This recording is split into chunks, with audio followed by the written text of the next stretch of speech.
नमस्कार विद्यार्थी मित्रांनो, मी अभिषेक ठिगळे एज्युकल्चर मध्ये तुमच्या सगळ्यांचं स्वागत करतो। तर आपल्या बीएमसी बॅचच्या पीवायक्यूचा दुसरा व्हिडिओ आज आपण रिलीज करतो यूट्यूबवर। तर या बीएमसी बॅच मध्ये तुम्हाला काय मिळणार आहे, गणिताचे कन्सेप्ट लेक्चर, बुद्धिमत्तेचे कन्सेप्ट लेक्चर आणि याच्यामध्ये एमपीएससी चे सॉल्व केलेले पीवायक्यू, तसेच आतापर्यंत इतर महानगरपालिकांचे जे 8 पेपर आहेत माझ्याकडे त्याचं सगळ्यांचं पेपर सोल्युशन, त्यातल्या या दुसऱ्या पेपरचं सोल्युशन आपण यूट्यूबवर रिलीज करतोय। सोलापूर महानगरपालिकेचा पेपर आहे 2024 वेळी झालेला। तर बघूया, हे माझं गणिताचं पुस्तक आहे एमपीएससी पीवायक्यू साठीचं। पहिला प्रश्न आहे, काय म्हणतो प्रश्न, पुढील प्रश्नात दिलेल्या पर्यायामधून संबंधित अक्षरे निवडा। तुम्हाला काय काय दिले बघा, BEF दिले, BEF आणि खाली आहे UCD। तर तुम्हाला विचारलंय JDC म्हणजे काय। नेहमी पण अल्फाबेटिकल सिरीज अशी काढून घ्यायची आपण कधी पण, म्हणजे सोडवायला बरं पडतं हे प्रश्न। तर बघा, यांनी याच्यात काय केलंय, बी ला 1 सोडून नंतर डी इकडे घेतलाय, बी चं 1 सोडून डी इथं घेतला, आणि एफ च्या खालचं यू इथं घेतलं, आणि ई च्या आधीचं 1 सोडून सी त्याच्या खाली घेतलं। सेम तसंच फॉलो करू आपण। जे ला बी ला जसं आपण 1 सोडून डी घेतलेलं, तसं जे चं 1 सोडून के सोडलं तर काय येत आहे एल, म्हणजे एल कुठे लिहिणार मी इथं।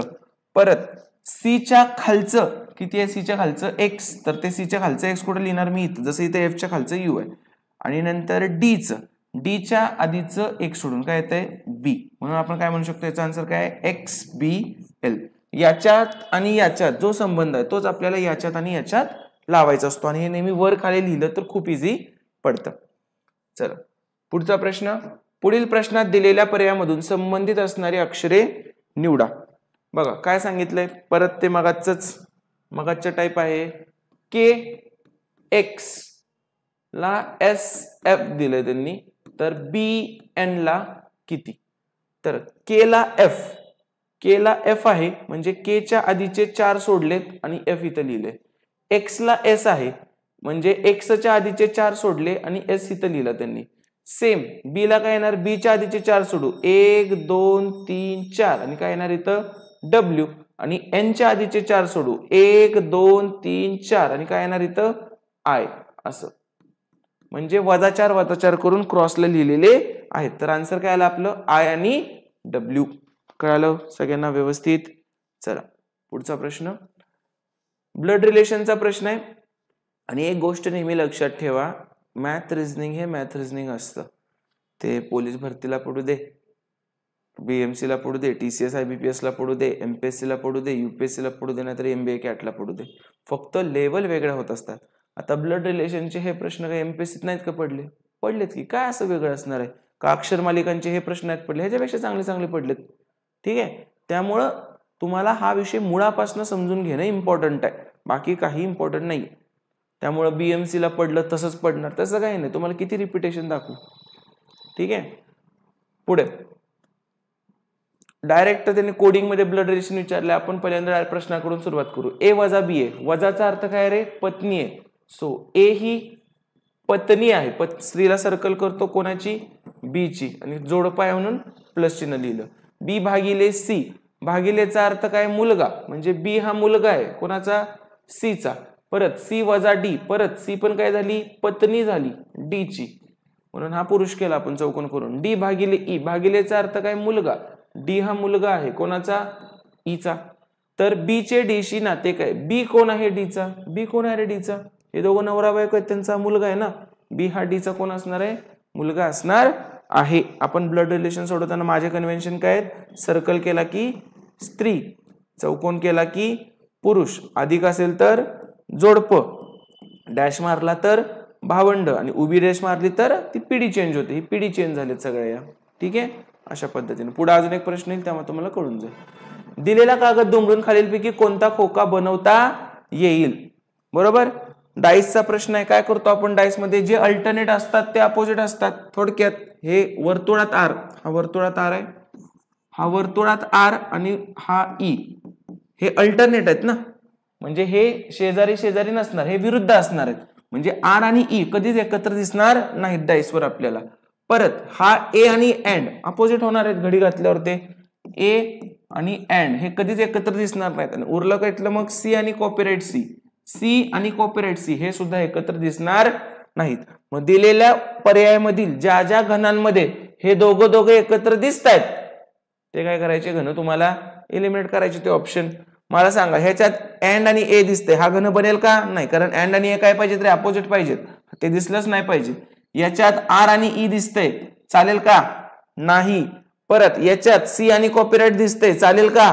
नाही. का? कारण हे सगळे अपोजिट आहेत. आता हे कुठे शिकवलंय मी? हे तुम्हाला जे 2 फोल्डर दिलेत मी त्याच्यातल्या रिझनिंगच्या फोल्डरमध्ये डाईस चॅप्टर मध्ये बघायचं. झालंय तिथे सगळं. आता आपण PYQ एक्सप्लेन करतोय. हे कसं आलं सर? ते तिथं आहे, हे फक्त PYQ आहे, म्हणून ते लेक्चर आधी नीट बघा म्हणतोय मी तुम्हाला. ठीक आहे, तर काय आला ऑप्शन नंबर डी. याच्यात तसली कुठली जोडी नाही. बघा हा अल्फाबेटिकल इंग्लिश ग्रामर पण मोडेल किंवा आपलं रिझनिंग सुद्धा मोडू शकतो. तिसऱ्या स्थानावर कुठले अक्षर येईल? टोटल 5 अक्षर आहेत, 5 शब्द आहेत, 1 2 3 4 आणि 5. तिसऱ्या स्थानावर सगळीकडे लक्ष ठेवतोय मी, तर मला काय दिसतंय सगळ्यांचे पहिले अक्षर काय आहेत रे? सॉल किंवा सॉली सुद्धा आहे. पहिले अक्षर काय आहेत? सॉली. म्हणजे आपल्याला त्याशी घेणं देणंच नाहीये. सगळे सॉली आपण काय करू? डिलीट मारू. सगळे सॉली आपण डिलीट मारू. मारले डिलीट. आता अक्षर काय? तिथं व्ही येतंय, इथं डी येतंय, इथं टी येतंय, सी येतंय आणि परत डी येतंय. म्हणजे सगळ्यात पहिल्यांदा काय येणार? सी. म्हणजे सगळ्यात पहिल्यांदा आलं ई. त्याच्यानंतर येणार तुमचं डी. सी नंतर डी येतं. मग डी 2 आहेत, इथं पण डी आहे, इथं पण डी आहे, पण हा छोटा शब्द आहे तर तो शब्द संपतोय, तर त्यानंतर येणार डी. आणि त्याच्यानंतर काय येणार? मग डी नंतर ए आहे तर त्याच्यानंतर येणार बी. टोटल 5 शब्द आहेत. पुढच्या दोन्हीचं काढत बसू नका. पहिले 2 झाले, आपल्याला 3 नंबरचा शब्द काढायचा होता तिसऱ्या स्थानावर. दुसऱ्या 2 कुठं काय काय ना कोण येते रे? मग B. Solidarity. Option number C. कळलं का? अल्फाबेटिकल वर्णानुक्रमाप्रमाणे लावणे. परत ब्लड रिलेशनचा प्रश्न आहे, डायरेक्ट प्रश्नावर जातो आपण. ए अधिक बी म्हटलंय. अधिक म्हणजे काय? ए ही बी ची बहीण आहे. ए ही बहीण आहे म्हणून सर्कल केला. कोणाची? बी ची. आता ह्या सगळ्या गोष्टी ब्लड रिलेशन रिझनिंग मधल्या ब्लड रिलेशन टॉपिक बघितला, तिथं पहिल्यांदा व्यवस्थित कन्सेप्ट कुठं कुठं गेम करू शकतात प्रश्न करते ते सगळं शिकवलेलं आहे. तासभर ते शिकवलंय, त्याच्यावर 100 प्रश्न आहेत. नंतर MPSC चे PYQ आणि त्यानंतर मग हे काय जाणार आहे अवघड तुम्हाला? ए ही बी ची बहीण आहे. परत गुणिले सी. गुणिले म्हणजे काय म्हटलंय? आई. तर बी ही आई आहे. कोणाची? सी ची. परत सी वजा डी. वजा म्हणजे काय आहे? वजा म्हणजे भाऊ. सी हा भाऊ आहे डी चा. परत डी भागिले ई. भागिले म्हणजे वडील आहेत. डी हे वडील आहेत कोणाचे? ई चे. नंतर ई अधिक एफ म्हणजे अधिक म्हणजे परत बहीण. ई ही बहीण झाली कोणाची? एफ ची. आणि गुणिले. गुणिले म्हणजे आई. एफ ही आई झाली कोणाची रे? एफ ही आई झाली जी ची. जमलंय? कळालं? आता डी चे जी सोबत नाते काय? डी कोण आहे रे? जी चा. बघा ना, जनरेशन गॅप बघा. गॅप ही वडिलांची, ही आजोबांची टाईप. आणि पुरुष आहे म्हणजे कोण असणार आहेत? हे आजोबा. कोणाचे आजोबा? आईचे वडील. एफ ही आई आहे आणि एफ चेच वडील कोण आहेत? डी. सो डी कोण आहे रे? जीच्या आईचा वडील. आईचे वडील. आणि ह्याला अजून छोटे छोटे शॉर्टकट सांगतो. डी नंतरचं चिन्ह काय? भागिले. डी नंतर इथं बघ चिन्ह काय रे? भागिले. मग भागिले म्हणजे काय असतं? वडील म्हणजे पुरुष असतं. जर डी नंतर पुरुष आहे, डी नंतर भागिले चिन्ह आहे, याचा अर्थ डी पुरुष आहे. जर डी पुरुष असेल तर मेले तरी हे 2 आन्सर लिहू नकोस.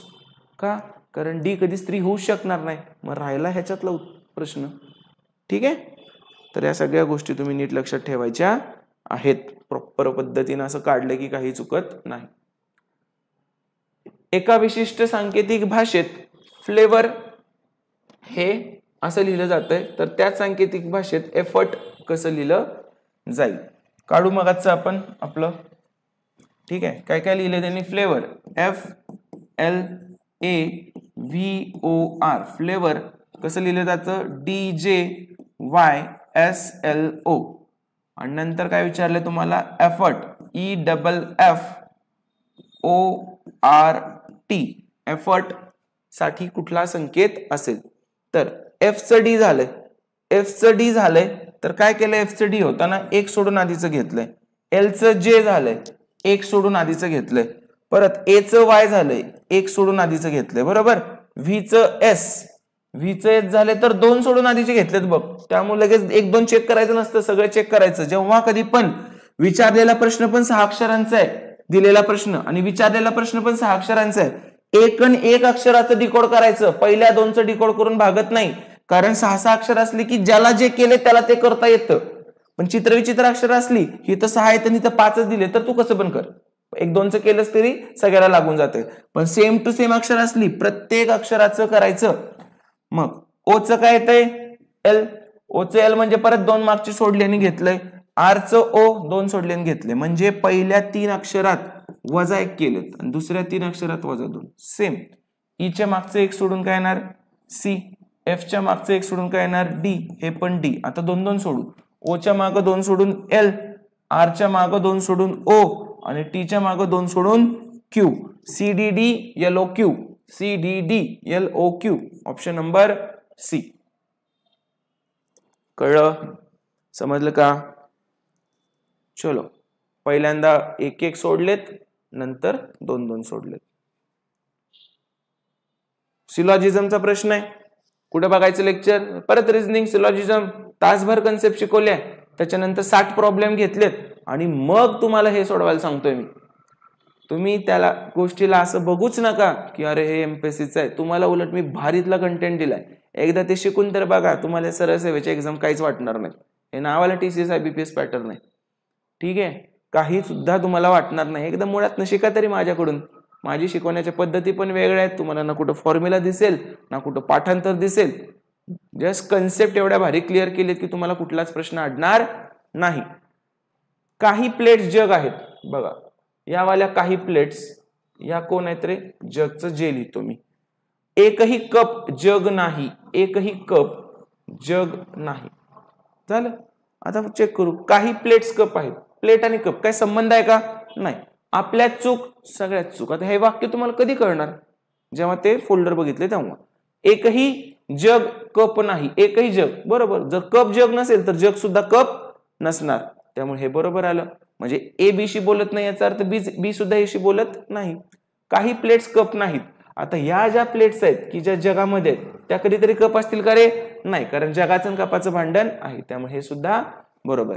तर काय येणार, 2 आणि 3 निष्कर्ष तर्कसंगत आहेत, 2 आणि 3 निष्कर्ष तर्कसंगत आहेत. खालील प्रश्नात प्रश्नचिन्हाच्या जागी येऊ शकेल अशी आकृती दिलेल्या पर्यायातून निवडा. बघा, इथं हा आरोह इथं गेलाय, परत 2 नंबरला गेलाय, परत 3 नंबरला आलाय, परत 1 नंबरला, मग आता कुठे येणार 2 नंबरला. झालं. 2 नंबरला एरो पाहिजे, हे आडवा झालाय, चालणार नाही. हा एकच आहे, चालणार नाही, ह्या दोन्हीपैकी. आता हे पंचकोन इथं 0 आहेत, इथं 1 आहे, इथं 2 आहेत, इथं 3 आहेत, आता 4 पाहिजे, सगळीकडे 4 आहेत. पण बघा सगळ्यांची पंचकोनाची आकृती कशी आहे, डायग्राम ही अशीच आहे. कधी उलटी सुलटी झाली आहे का रे, बघ, सरळ सरळच आहे, सरळच आहे, सरळच आहे, सरळच आहे, सरळच आहे. म्हणजे सगळे पंचकोन काय पाहिजेत आपल्याला, सरळ. म्हणजे इथं बघा 1 2 3 4 सगळे सरळच आहेत, करेक्ट. इथं बघा हा उलटा झालाय, दिसतोय का तुम्हाला जरासा, हा असा झालाय पंचकोन, त्यांनी असा काढलाय, तो कुठला वाला, हा वाला. कळलं, त्यामुळे ते येणार नाही. रिअल पेपर मध्ये तुम्हाला अजून आकृती चांगली दिसेल, आता तुम्हाला सगळे डॉटच दिसत असतील, मला पण कळतंय ते. गटात न बसणारं निवडायचंय तुम्हाला याच्यातून. बघा UMN आहे, UMN, U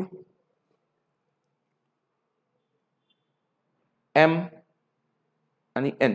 म्हणजे काय केलंय, U इथं आहे, 1 2 3 4 5 6 7 सोडून M घेतलंय आणि त्याच्या अपोजिटचं N घेतलंय, बरोबर. 7 सोडून M घेतलं आणि त्याच्या अपोजिटचं N घेतलं. WPK, W नंतर P आहे, 3 आणि 3 6 आणि 7 सोडलं आणि P च्या अपोजिटचं घेतलं, म्हणजे -7 आणि हे -7 केलं आणि हे अपोजिट वाला घेतलं. परत EWD, E च्या आधीचं 4 आणि 3 7 सोडले, W आणि त्याच्या अपोजिटचं घेतलं D. परत KCX, 3 3 6 आणि 7 7 सोडले आणि C च्या अपोजिटचं घेतलं X. मग आता सगळीकडे तर तेच बनतंय, U च्या आधीचं 7 M, डब्ल्यूच्या आधीचं 7, 3 आणि 3 6 आणि 1 7, WPK EWD, ईच्या आधीचं 7, 4 आणि 3 7, EWD आणि KCX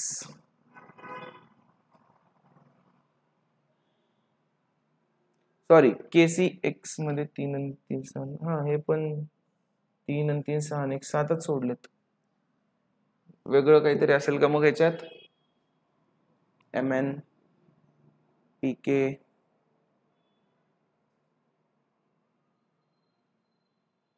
WD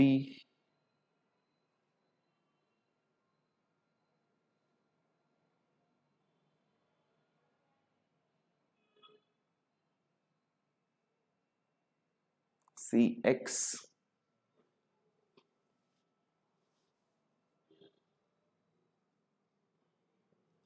जर शेवटचे आधी बघितले हे फक्त MN आहे शेवटचा आणि हा U.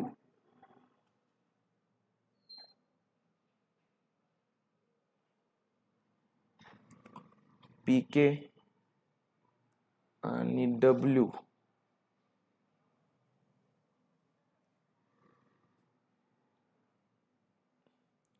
एक असा आपण म्हणू शकतो हे MN आहेत ना MN यातलं N खालच्या लाईनीत आहे आणि U पण खालच्या लाईनीत आहे. परत PK मधलं K आणि W हे पण नाही होत आहे. ठीक आहे, सांगेन तुम्हाला ह्या प्रश्नाचं उत्तर नंतर, सध्या तरी नाही सुचत किंवा ह्याच्यातलं चुकून टायपिंग मिस्टेक माझ्याकडून झाल्यामुळे सगळ्याचे लॉजिक करेक्ट आले असतील. ठीक आहे, बघू आपण नंतर त्या प्रश्नाला. ऑर्डर रँकिंगचा प्रश्न आहे. 68 विद्यार्थ्यांच्या एका वर्गात रवीचा क्रमांक तळापासून 23वा आहे. तळापासून 23वा आहे रवीचा क्रमांक, खालून 23वा रवी आहे. 23वा म्हणजे इथं 22 लोक असणार. किशोर हा रवी पासून 12 क्रमांकाने खाली आहे. मला सांगा एकूण 68 विद्यार्थी आहेत, त्यातले हे 23 गेले. 23 गेले, 8तून 3 गेले 5, 6तून 2 गेले 4, म्हणजे वर किती असणार रे? वर असणार 45 आणि रवीचा क्रमांक कितवा असणार? वर्ण 46वा असणार. किशोर रवी पासून 12वा आहे म्हणजे अजून खाली 12 जायचं. मग 46 आणि 12 किती येत आहे? 58. मग किशोरचा वरून क्रमांक कितवा? 58. पुन्हा एकदा लक्ष द्या. 68 विद्यार्थ्यांचा एक वर्ग आहे. रवीचा क्रमांक तळापासून 23वा आहे. तळापासून 23वा असेल रवीचा क्रमांक, तर वर्ण कितवा असेल? 68 वजा 23. 68 वजा 23. 8तून 3 गेले 5, 6तून 2 गेले 4, म्हणजे याच्या वर पोरं किती असतील? 45. 68 पैकी 23 पोरं ही, त्याच्यावर किती राहिली? 45 आणि 45 ती असतील. आणि रवी कितवा असेल वर्ण? 46वा. आता किशोर रवी पासून 12 क्रमांक खाली आहे म्हणजे 47, 48 असं 12 वेळा करायचं, म्हणजेच काय अधिक 12 केलं तर किती येतं? हे 58. म्हणजे किशोर वर्ण कितवा असेल? 58. ओके, ऑर्डर रँकिंग टॉपिक मध्ये झालेलं आहे सगळं. बघा, गहाळ असलेली प्रश्न मालिका शोधायची आहे तुम्हाला. काय म्हणतात? काय जास्त काय अवघड नाहीये. 44 वजा 29 केलंय त्यांनी, किती आलंय? 15. परत 15 वजा 29 केलं, वजा 14 आलं. वजा 14 वजा 29 केलं, वजा 43 आलं. वजा 43 वजा 29 केलं, वजा 72 आलं. आणि परत वजा 72 वजा 29 केलं तर 9 2 11, 7 2 9 1 10, वजा 101. म्हणजे 29 न संख्या कमी होत आहे. एवढं साधं लॉजिक आहे याच्यात. चला, हा एक पझलचा प्रश्न आहे बघा, एकदम व्यवस्थित लक्ष द्यायचं पझल सोडवताना. काय म्हटलंय? R1 R2 R3 R4 R5 R6 R7 आणि R8 या 8 व्यक्ती वेगवेगळ्या मजल्यावर राहतात. खालच्या मजल्याचा क्रमांक 1 आहे. 1 2 3 4 5 6 5 6 7 आणि 8. डन. R3 हा समक्रमांक असणाऱ्या मजल्यावर राहतो. मग R3 कुठे येईल? समक्रमांकावर आहे मजला R3 चा, तर R3 पर्यंत येईल इथं, किंवा R3 येईल 4 ला, समक्रमांकावर राहतो, किंवा R3 येईल 6 ला, किंवा R3 येईल 8 ला. मी काय केलं रे आता? मी असे 4 केसेस बनवल्या. अशा आणि त्या चारही केस आपण एक साथ फिल करायचंय, तर ही गणित बरोबर येतात, नाहीतर ही गणित बरोबर येत नाहीत. नंतर काय म्हटलंय त्यांनी, R3 आणि R4 यांच्या दरम्यान केवळ 3 लोक राहतात. R3 आणि R4 1 2 3 म्हणजे R4 कुठे येणार इथं. परत 1 2 3 R4 कुठे येणार इथं. परत 1 2 3 R4 येणार इथं. आणि याच्यात कुठे येणार 1 2 3 R4 कुठे येणार इथं. हे सायमल्टेनियसली फिल करत राहायचं तर तुमचं करेक्ट येणार आहे.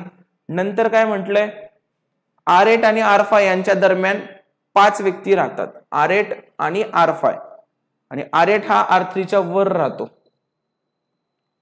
आणि दोन्ही पण कुठे राहतात विषम क्रमांकावर. R8 आणि R5 साइडला लिहून घेतलं. R8 आणि R5 यांच्या दरम्यान 5 व्यक्ती राहतात, दोघं पण विषमवर राहतात. आणि काय म्हटले, R8 नेहमी R3 च्या वर राहतो. R8 नेहमी R3 च्या वर राहतो. जर R8 R3 च्या वर राहत असेल तर ही केस आता इथनं पुढे भरायची का नाही, कारण R3 च्या वर मांडायला आपल्याला जागाच नाही, त्यामुळे ही केस इथंच संपली, त्याचा विचारच करू नका तुम्ही. आता ह्या गोष्टी मांडू. R8 आणि R5 च्या मध्ये 5 जण आणि R8 नेहमी R3 च्या वर आहे. R3 च्या वर इथं ठेवला आपण R8, तर 1 2 3 4 5 सोडून परत तुम्हाला R5 ठेवायला जागाच नाहीये, त्यामुळे ही पण केस इथं भरता येणार नाही. मग राहतोय का ऑप्शन, हा एकच ऑप्शन राहतोय. जर तुम्ही R8 ला इथं ठेवलं तर 1 2 3 4 5 आणि राहतंय मध्ये. मग म्हणजे R8 माझा कुठे येणार आहे इथे आणि R5 माझा कुठे येणार आहे खाली, दुसरीकडे कुठे येऊच शकत नाही, कारण मी R8 ला वर ठेवलं तर R5 ला जागा राहणार नाही. झालं R5. नंतर विचारलाय काय प्रश्न, तर पहिल्या मजल्यावर कोण राहतो रे पहिल्या मजल्यावर? पहिल्या मजल्यावर R5. आणि तरी पण आपण इथं पण एक फिल करून टाकू R8 आणि R5. दुसरी काही पोझिशनच येऊ शकत नाही, कारण R8 इथे घेतलं तर R5 ला जागाच राहत नाही 5 लोकांची. म्हणजे या दोन्ही पैकी कुठलं जरी उत्तर आलं तरी पहिल्या मजल्यावर कोण राहणार आहे R5. तरी आपण प्रश्न पूर्ण सोडू. R6 आणि R7 दोन्ही R1 च्या वर राहतात. R6 आणि R7 R1 च्या वर राहतात. R6 हा R7 च्या वर राहतो. म्हणजे R6 R7 आणि R1 हे तिघ अशा एका लाईन मध्ये पाहिजेत आपल्याला.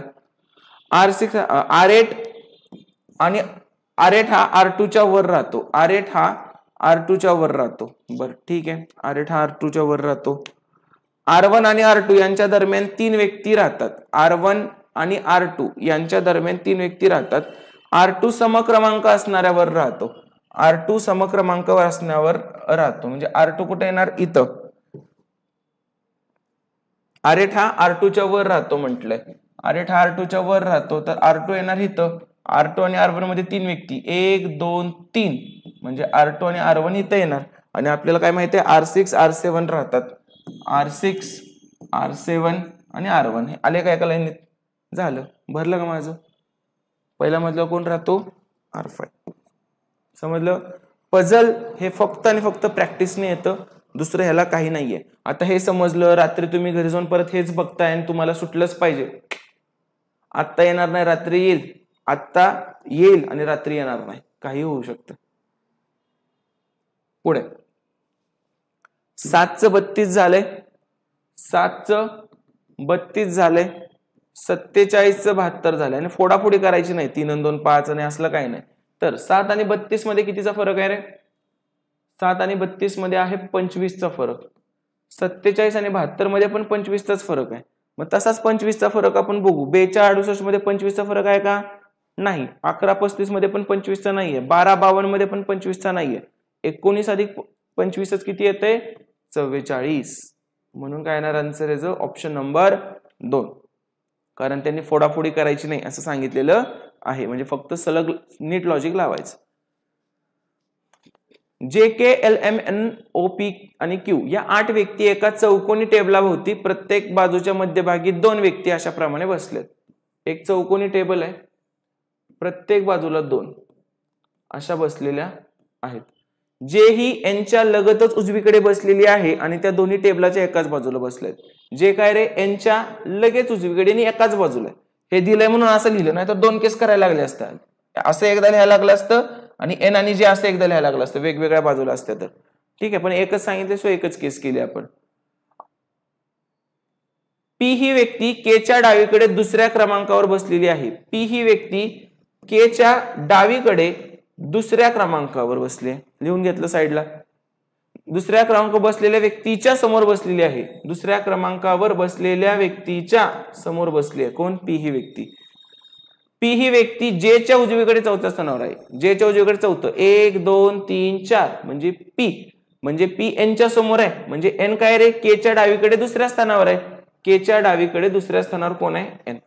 बघा आता पी ही व्यक्ती के च्या डावीकडे दुसऱ्या स्थानावर असलेल्या व्यक्तीच्या समोर बसले आणि पी कुठनं आला? जे च्या उजवीकडून चौथा पी आला. ओ आणि एम यांच्या दरम्यान दोन व्यक्ती बसलेत. ओ आणि एम यांच्या दरम्यान दोन व्यक्ती बसलेत. साईडला लिहून घेतलं. आणि एम ही व्यक्ती एनच्या लगतच बाजूला बसले. एम लगत बाजूला. एम आणि ओ मध्ये दोन आहेत. आता कुठं दोन येणार? 1 2 इथं पण येतंय. 1 2 इथं पण येतंय. ठीक आहे. आपण इथं ओला जागाच नाही त्यामुळे 1 2 ओ कुठे येणार आपला? इथं. जमलं. आता पी आणि एल यांच्या दरम्यान केवळ एक व्यक्ती आहे. पी आणि एल. एल कुठे येणार मग? इथं. पी आणि एल च्या मध्ये किती व्यक्ती आहे? फक्त एक व्यक्ती आहे. राहिला कोण आपला? क्यू. तो कुठे येणार? इथं. सोडवलं. आता विचारला काय प्रश्न? तर एम च्या लगतच डावीकडे कोण बसले? एम च्या लगत डावीकडे कोण बसले रे? एम च्या डावीकडे कोण आहे? क्यू. ऑप्शन नंबर बी. 1-1 1.5 मिनिट लागेल याला पण मार्क देऊन जाईल तुम्हाला प्रश्न. बघा काय काय सांगितलंय. इझी. 2 चा क्यूब केलाय, घन केलाय. 2 चा घन 8, 6 चा घन 216. तसं 4 चा घन काय येणार मग? 4 चा घन किती आहे? 64. गडबडीत 16 लिहू नका. वर्ग नाही आहेत ते, घन आहेत. ठीक आहे. नेक्स्ट. पुढील प्रश्नात दिलेल्या मालिकेतील गहाळ असणारी संख्या शोधायची आपल्याला. गहाळ असणारी संख्या. आता 7 मध्ये मी किती मिळवले? 17. परत 24 मध्ये मी 17 मिळवले. 41 मध्ये 17 मिळवले. 58 मध्ये 17 मिळवले. 75. तसं 75 मध्ये मी 17 मिळवले. किती येत आहे? 7 5 12 7 2 9. किती यायला पाहिजे रे? 92. प्रत्येक दोन संख्येत कितीचा फरक आहे? 17चा फरक आहे. परत तो इंग्लिशवाला प्रश्न आलाय. काय काय कॉमन आहे ते बाजूला काढू आपण. CAU CAU CAU CAU आणि CAU. राहिलं काय आता? TION. तर क्रमाने लिहायचं आपल्याला. इथं TI LI LI SI आणि इथं SI. सो सगळ्यात पहिल्यांदा L येणार आणि L नंतर पण काय येणार? D येणार. इथं पण LI पण इथं LI आहे, इथं LD आहे. म्हणजे हा आधी येणार. 5 आधी आला, 4 नंतर आला. Option 1 cancel, option 4 cancel. A आणि डी कॅन्सल, कारण 5 4 सुरुवातीला पाहिजे. त्याच्यानंतर इथं बघायचं 3 पण तसंच आहे, तर 3चा विचारच करू नका. राहिलाय काय? 2 आणि 1 मध्ये प्रश्न राहिलाय. 2 मध्ये काय? S आहे, इथं काय? T आहे. आधी काय येतं रे? S येतं. मग आधी काय येणार? इथं 2 येणार आणि नंतर काय येणार? 1. 5 4 3 2 1 म्हणजे ऑप्शन नंबर बी. पण फक्त मांडले काय बघायचं, ज्या क्रमाने येतात. चढता क्रम तर चढता, किंवा उलट्या दिशेने म्हणलं असतं तर मग उलट लिहिलं असतं आपण. 1 2 3 4 5, पण 5 4 3 2 1 ऑप्शन नंबर बी. चला, कोणत्या दोन चिन्हांची अदलाबदल केल्यास समीकरणाचे मूल्य 48 होईल? 7 गुणिले 8 भागिले 36 अधिक 3 वजा 20. ठीक आहे. आपल्याला सगळ्यात जास्त मदत ह्याच्यात कोण करतो माहिती आहे? भागिले चिन्ह करतो ट्रायल घेताना. जिथं भागिले ते बघायचं. भागिले आणि अधिक इकडे तिकडे जर गेलं तर भागिले इकडे आलं आणि अधिक इकडे आलं तर करून बघू आपण. ऑप्शन नंबर 2 चेक करून बघू, कारण चालतंय. भागिले इकडे आलं तर 36 भागिले 3 चांगलं मिळतंय ना आपल्याला. सो 7 गुणिले 8 अधिक 36 भागिले 3 वजा 20. 36 भागिले 3 किती आलं? 12. 8 7 किती आलं? 56 अधिक 12 वजा 20. 56 आणि 12 किती? 68 आणि 68 वजा 20 म्हणजेच किती आलं? 48. म्हणजे ह्यानं आपलं उत्तर बरोबर येत आहे त्यांनी सांगितल्याप्रमाणे. तर कुठलं होणार ते? भागिले आणि अधिक चिन्ह एकमेकांच्यात बदलायचे. कळालं का सगळ्यांना व्यवस्थित? मला उत्तर माहित आहे म्हणून नाही, भागिलेच नेहमी घ्यायचं. जर इथं चित्रविचित्र आन्सर येत असेल ना तर मग तो ऑप्शन चेकच नाही करायचा. म्हणून भागिले आपल्याला मदत करतो अशा प्रश्नामध्ये. आणि हे सगळं कुठे बघायचं आहे? मॅथ्स मध्ये जायचं, बॉडमास ओपन करायचं, त्याच्यामध्ये आहे सगळे. ठीक आहे. पुढे ह्या प्रश्नाला काहीच लॉजिक सापडत नाहीये. 96 बघा काय म्हटले? समीकरणाचे मूल्य 10 होईल. चला एक एक ऑप्शन चेक करू आपण. 8 गुणिले 3 भागिले 6 अधिक 4 वजा 10. जे मगाशी म्हटलं भागिले आधी लावूया आपण, म्हणजे भागिले कशात आहे ह्याच्यात, तर हा ऑप्शन ट्राय करू आपण. मग गुणिले आणि भागिले वेगळं करा म्हणते. 8 भागिले 3 गुणिले 6 अधिक 4 आणि वजा 10. याचं उत्तर 10 यायला पाहिजे आपल्याला, असं म्हणायचं त्यांना. सो 8/3 गुणिले 6 अधिक 4 वजा 10. 3 एके 3, 3 दुनी 6, 8 दुनी 16 अधिक 4 वजा 10. 16 आणि 4 20 वजा 10. 20 वजा 10 किती आलं? 10. Option number 1. हा 1 ला जरी नसता, 4 ला जरी असता तरी आपलं एवढ्याच ह्याच्यात आलं असतं. का? कारण मी तुम्हाला काय सांगितलंय की आधी काय चेक करायचं, भागाकाराचं चेक करायचं नाही. ठीक आहे. आणि याच्यावरचे एक 25-30 एक्झाम्पल असतील चांगले चांगले त्या लेक्चरमध्ये, ते बघून घ्यायचे सगळे व्यवस्थित. चला पुन्हा तोच तसा प्रश्न आहे आपला अल्फाबेटिकल सिरीजचा. गटातनं बसणारं अक्षर विचारले. पहिलं बघा EHLR कुठे कुठे आहेत बघू आपण, चेक करू. E नंतर 2 सोडलेत H, नंतर 3 सोडलेत L, नंतर 1 2 3 4 5 सोडलेत R आलं. म्हणजे काय काय सोडलं? 2 सोडलं, 3 सोडलं आणि 5 सोडलेत. HKOT बघू आपण. HKOT H नंतर K ला 2 सोडले, 3 सोडले, O आलं आणि T म्हणजे परत 4 सोडले. 1 2 3 4 4 सोडले, म्हणजे 2 3 4 सोडले. आता ह्याच्यावरून उत्तर कळून जाईल आपल्याला. ह्या दोन्हीपैकीच एक उत्तर असणार आहे. इथं जे जे लॉजिक लागेल त्याला सोबत घ्यायचं आणि उरलेला उडवून टाकायचं. KNRW. K नंतर 2 सोडून N, नंतर 3 सोडून R, आता काय येणार 4 सोडून W. म्हणजे इथं पण काय आहे 2 3 4 आहे. मग ह्यांचा ग्रुप बनणार. ह्याचं काय हेच असणार आहे लॉजिक. चेक करत बसाल तेवढा वेळ नसतो, मग हेच लॉजिक असणार आहे. हाच काय येणार आहे 2 3 5 चा गॅप आहे, सगळीकडे 2 3 4 चा गॅप आहे. वाटल्यास चेक कर. C आणि F 2 सोडले, F आणि J 3 सोडले. आता J नंतर O ला 4 सोडले असणार आहेत. मग 1 2 3 4 4 सोडून O आला. इथं पण काय रे 2 3 4 चा गॅप आहे. म्हणजे ऑप्शन 1 गटात बसत नाही. पुढे दिलेल्या आकृतीशी समरूप असणारी आकृती. इथं चौकोन आहे म्हणून हे 4 एरो काढलेत, इथं त्रिकोण आहे म्हणून 3 एरो काढलेत. मग सेम तसंच बघायचं. आता इथं षटकोन आहे तर 6 पाहिजेत पण 5च आहेत, त्यामुळे हा येणार नाही. इथं काही संबंध नाही, 3च आहेत. आणि इथं पंचकोनचे काय आलेत 5 आलेत. पंचकोन काढलाय त्यांनी असा आणि त्याच्यामध्ये त्यांनी 5 एरो काढलेले आहेत. समजलं? चला नेक्स्ट. पुन्हा सिलॉजिझमचा प्रश्न आहे. काय म्हणतोय प्रश्न? काही भांडी फुले आहेत. काही भांडी ही कोण आहेत रे? फुले आहेत. आणि कोणतेही फूल गुलाब नाही. कोणतेही फूल गुलाब नाही. निष्कर्ष बघा, सर्व भांडी गुलाबी आहेत. सर्व भांडी गुलाबी आहेत का नाही? आपल्या चूक, सगळ्यात चूक. सर्व गुलाबी फुले आहेत. सर्व गुलाबी फुले आहेत का रे? नाही, काही संबंधच नाही. उलट गुलाबी फुलांचं भांडण आहे. आणि काही भांडी गुलाबी नाहीत. आता जी भांडी ही फुले आहेत ती गुलाबी असतील का? नाही, कारण फुलांचं आणि गुलाबाची भांडण आहे. म्हणजे जी भांडी फुलांशी बोलतायत ती गुलाबाशी बोलतील का? नाही. म्हणजे काही भांडी गुलाबी नाहीत हे 100% बरोबर आहे. त्यामुळे काय म्हणू शकतो? केवळ निष्कर्ष 3 तर्कसंगत आहे. तुम्ही कुठल्याही परीक्षेला जा, सिलॉजिझम तुम्ही माझ्या पद्धतीनंच सोडवा. मी तलाठीच्या मागच्या ज्या 57 पेपर झालते ते आपले 19 दिवसांचे, त्यातले मी मुलांचे 8-8 मार्क वाढवून दिलेले आहेत. कारण सिलॉजिझमचं लॉजिकच चुकलेलं त्यांचं आणि ते सगळे प्रश्न चेंज झालेले परत उत्तरं त्यांची. ठीक आहे. त्यामुळे सिलॉजिझम प्लीज माझ्याकडनं शिका. मी प्रॉपर तुम्हाला बँकिंगच्या कन्सेप्टनं सिलॉजिझम सांगतोय की जी ऑथेंटिक मांडली जाते. बघा, 8 शिक्षक गोलाकार टेबलाभोवती बसलेत. 8 शिक्षक काढले मी. गोल काढण्यापेक्षा असं काढायचं नेहमी. F हे H च्या डावीकडे दुसऱ्या स्थानी आहे. F हे H च्या डावीकडे 1 2 दुसऱ्या स्थानी आहे. J हे H च्या उजवीकडे तिसऱ्या स्थानी आहे. J हे H च्या उजवीकडे तिसऱ्या स्थानी 1 2 3. J काय रे? H च्या उजवीकडे तिसऱ्या स्थानी. ओके, पण एक चुकलंय आपलं. काय चुकलंय? नीट प्रश्न वाचला नाही की असं होतं. त्यांचं तोंड कुठं आहे रे? केंद्राच्या विरुद्ध दिशेला तोंड आहे. ठीक आहे. आता ह्याच्यावरून सगळं वेगळं होणार. काय म्हटलंय? F हे H च्या डावीकडे दुसऱ्या स्थानी आहेत. F H च्या डावीकडे दुसऱ्या म्हणजे H कुठे येणार? इथं. कारण केंद्राच्या विरुद्ध आहे ना, म्हणजे H ची डावी बाजू आता ही आली. इकडे बघितलं बघा ना, डावा हाताचा हा येणार आहे. सगळं उलट घ्यायचं आपल्याला म्हणजे. ठीक आहे. नंतर जे हे एचच्या उजवीकडे तिसऱ्या स्थानी आहेत, जे हे एचच्या उजवीकडे 1 2 3, जे हे एचच्या उजवीकडे दुसऱ्या स्थानी, जी हे ईच्या उजवीकडे दुसऱ्या स्थानी आहे, जी हे ईच्या उजवीकडे दुसऱ्या स्थानी आहे, लिहून घेतलं साईडला आपण तात्पुरतं, ठीक आहे. जे हे ईच्या डावीकडे दुसऱ्या स्थानी बसलंय, जे हे ईच्या डावीकडे म्हणजे ई कुठे येणार इथं डावीकडे दुसरं स्थान, आणि परत नंतर काय ईच्या उजवीकडे दुसऱ्या स्थानी कोण आहे रे, जी आहे 1 2, इथं कोण येणार तुमचा जी.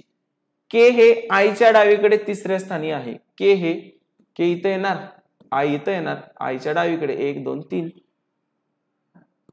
उरला काय आपला एल, एलला टाकू इथं. तर जेच्या लगतच्या उजव्या बाजूला कोण बसले, जेच्या लगतच्या उजव्या बाजूला कोण बसलं रे, आय बसलेलं आहे. कळालं का, सगळ्यांना व्यवस्थित मांडत जायचं, ज्याला मांडता येत नाही ते साईडला लिहायचं असं, आणि परत ते त्याच्यात पुट करायचं. ओके, तर हा असा आपण एका महानगरपालिकेचा पेपर बघितलेला आहे. जे BMC ची परीक्षा देत आहेत किंवा कुठलीही सरळ सेवा परीक्षा देत आहेत त्यांनी नक्की आपला BMC चा कोर्स जॉईन करा. तुमचा मॅथ रिझनिंग मध्ये आउट ऑफ पाडण्याची खात्री मी तुम्हाला देऊ शकतो. फक्त माझे सगळे लेक्चर तुम्ही नीट बघायचे, आणि एक थोड्याच दिवसात सगळ्या सरळ सेवा बॅचेसच्या PYQचं एक कोर्स आपण लॉन्च करतोय. मग त्याच्यात ते 57 तलाठीचे पेपर असतील, ठीक आहे, तर त्याच्यातले प्रश्न असणार आहेत त्याच्यात. नंतर त्या मागच्या वर्षात जो चंक आलेला सगळा तसाच सेम 2025 ला पण येणार अशी चर्चा चालू आहे. तर त्याच्यातले जे पेपर होते, DMER असेल, DVET असेल, PCMC असेल, ठीक आहे, नंतर काय वनरक्षक, सहकारचे 4 पेपर 6 पेपर जे काय होते ते हे असतील, TET चे पेपर असतील, 2022 चे टेटचे पेपर असतील, 2022 चे टेटचे पेपर, हे सगळे जे TCS IBPS कंडक्ट करते ह्या ज्या सगळ्या एक्झाम झालेल्या त्याचे जेवढे PYQ पेपर माझ्याकडे येतील किंवा तुम्ही जरी सेंड केले तरी चालतील, ते सगळे आपण एका कोर्समध्ये सरळ सेवा बॅच अंकगणित बुद्धिमत्ता PYQ कोर्स असा लॉन्च करून ते हे करणार आहे. फक्त त्याच्यात आपण PYQ घेणार आहे. ओके, त्यात असं छोटे छोटे एक्झाम्पल बारीक कन्सेप्ट शिकवतोय असं नाही. PYQ आत्ता जसं एक्सप्लेन केलं त्या पद्धतीने ते एक्सप्लेन होईल. त्यामुळे तो तुम्ही कोर्स घेऊ शकता, जेणेकरून कुठलीही सरळ सेवा देत असाल तर सगळ्याच TCS कंडक्ट करणाऱ्या IBPS कंडक्ट करणाऱ्या एक्झामला तुम्हाला त्याचा फायदा होईल. तुमचे कुठलेही डाऊट असतील तर मला कधीही कॉल करून तुम्ही विचारू शकता. Thank you so much, all the best.